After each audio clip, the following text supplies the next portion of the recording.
Most people do not fall behind financially because they are lazy. They fall behind because they are focused on the wrong things.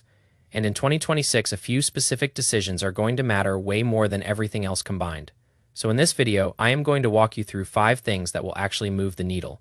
And just 5 things overall I feel like you must be doing to get ahead financially in 2026. But before we jump into the video, comment down below, what do you feel like is holding you back the most financially right now? Is it your income, your spending, or your investing? Maybe you just do not know what the next move is. Go ahead and comment that down below. Now jumping into the first thing that I feel like you got to be doing to get ahead financially is you got to get control of your cash flow first. Because in order for you to optimize anything in your finances, you need clarity. You need to know how much money do you have coming in and how much money do you have going out. And most people do not actually know where their money goes month in and month out. A lot of people are a little bit too scared to even look at some of their finances because it can be very overwhelming. And I completely understand that. Sometimes this stuff will even happen to me where I will go look at my bank account and I am like, wait a minute, what is this charge?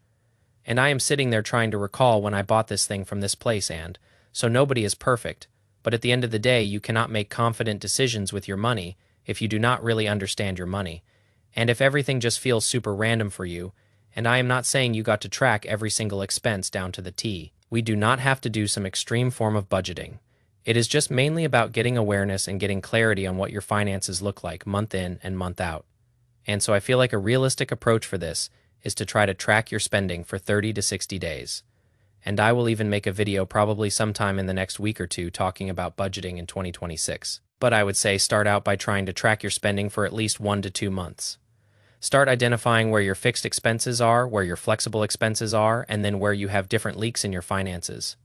Some of these things you do not even have to track, like your rent or your internet bill. You already know what those are. The goal is to stop the accidental spending and get the numbers on paper. And one thing I want to emphasize here is I am not saying that you have to create these super harsh restrictions, but if you can create kind of like soft rules for yourself. For example, if you are spending $150 a week on eating out when you thought it was $50, maybe just limit it to once or twice a week. That is what I mean by creating a soft rule, just creating a guardrail for your behavior. For me personally, what really surprised me when I first started to track my spending was the death by 1,000 cuts. I used to go to 7-Eleven every day and get Doritos and a candy bar.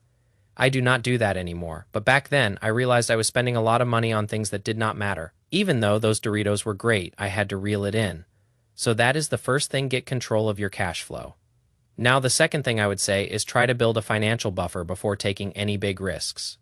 You want to have some stability before any type of aggression. If you constantly have financial stress, it is hard to be consistent. An emergency fund prevents you from panic selling your stocks. It prevents you from relying on a high-interest credit card, and it also prevents you from making bad, desperate career decisions. This is not about being pessimistic. It is about being prepared. Start out small. Maybe save up $500 as a cushion. Then try to save up 1 month of expenses. Keep this money very liquid in a high-yield savings account, but make sure that this is separate from your spending accounts. I have had car problems that cost me $1,400 in repairs recently. I pulled that from my emergency fund and I was not stressed. I did not have to sell any stocks to cover it. Back in 2020, I remember not having enough money for rent and having to sell $300 in stocks. That was a horrible feeling. A buffer buys you time, and time buys you options. The third thing I would say in 2026 is to start investing consistently, even if it feels small. Momentum matters a lot more than perfection. Most people wait until they feel ready or wait for a market crash. The reality is that if you just invest small and consistently, you start to build your identity as an investor. You throw in $25 a week and before you know it, you are at $100. Then you are at $500. Then you see that $500 grow to $515. That growth is going to motivate you to put more money in. One thing I want to emphasize is that market uncertainty is not a reason to sit out. Time in the market beats timing the market. That will always be a fact. The easiest way to do this is just to automate your contributions. Have the money automatically pulled out of your account every week. I am not a financial advisor, but this is what has worked for me. I focus on very simple investments like the S&P 500. Just buy shares of VU. I do not check my accounts daily because the daily movement does not matter over a 30-year period. The psychology of building the habit matters way more than the initial amount. You do not need to be a genius or have a ton of money to start. You just need to start and stay consistent. Now the fourth thing is to be very intentional with lifestyle upgrades. Every big lifestyle upgrade comes with a long-term opportunity cost. If you drop $50,000 on a new car, that money could have compounded over 30 years into a massive amount. Lifestyle inflation happens very quietly. You get a raise, you spend a bit more, and suddenly you are stuck in the same cycle despite making more money. Small monthly increases in your expenses can compound into years of delayed retirement.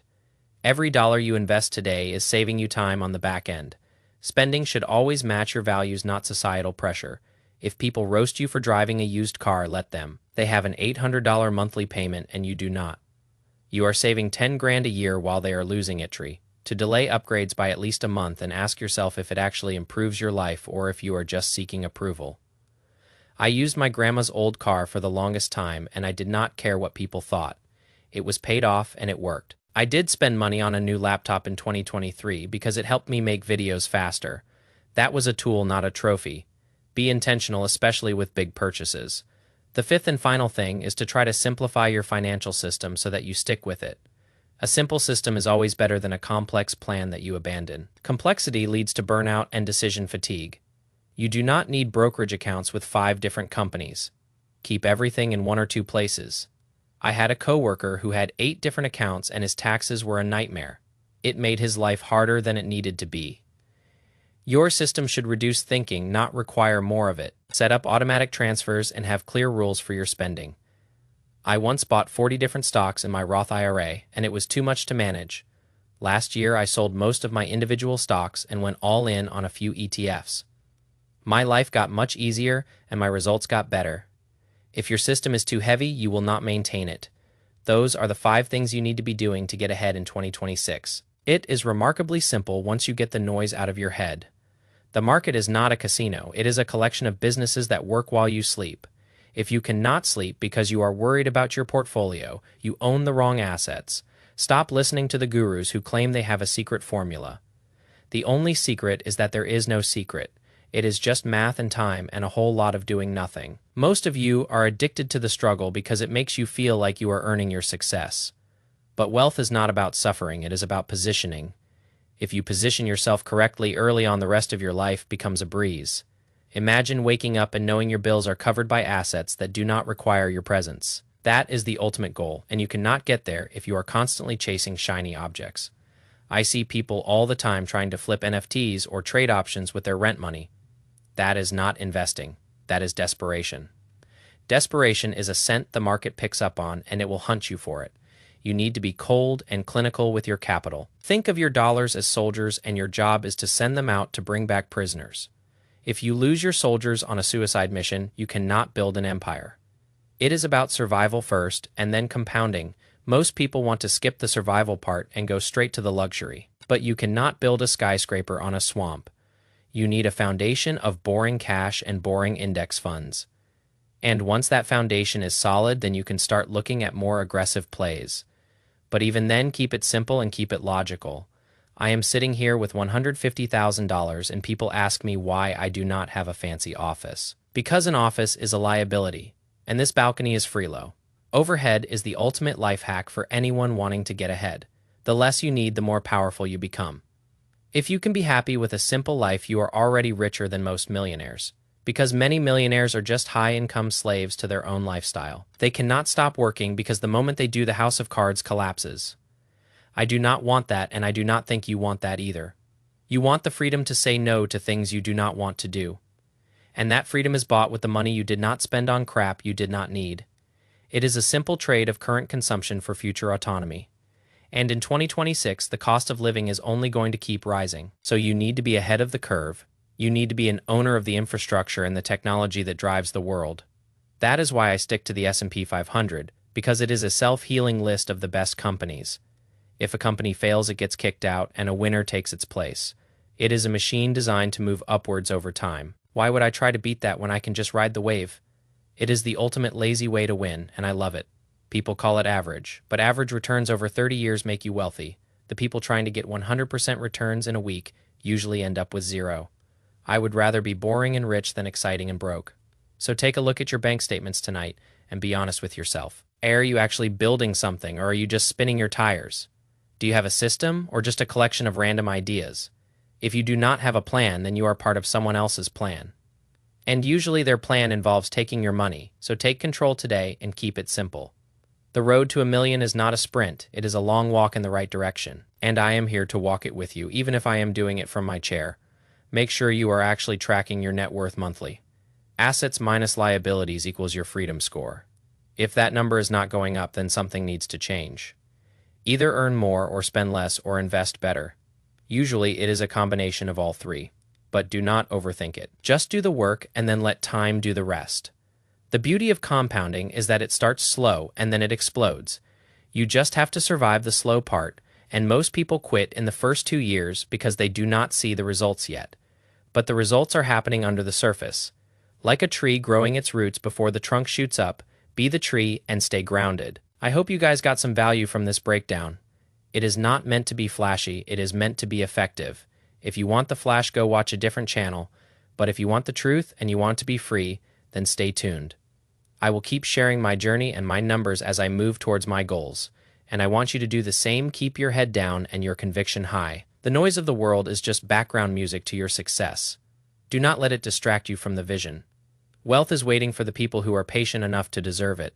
And I know you can be one of those people if you just stop overcomplicating everything. Focus on your cash flow and your buffer and your consistency. The rest will take care of itself. I promise you that the view from the other side is worth the wait. And once you get there, you will realize how easy it actually was. You will look back and laugh at how much you used to worry. So let us get after it together in 2026. It is going to be a wild year, but we are ready for it. Because we have a system and we have discipline.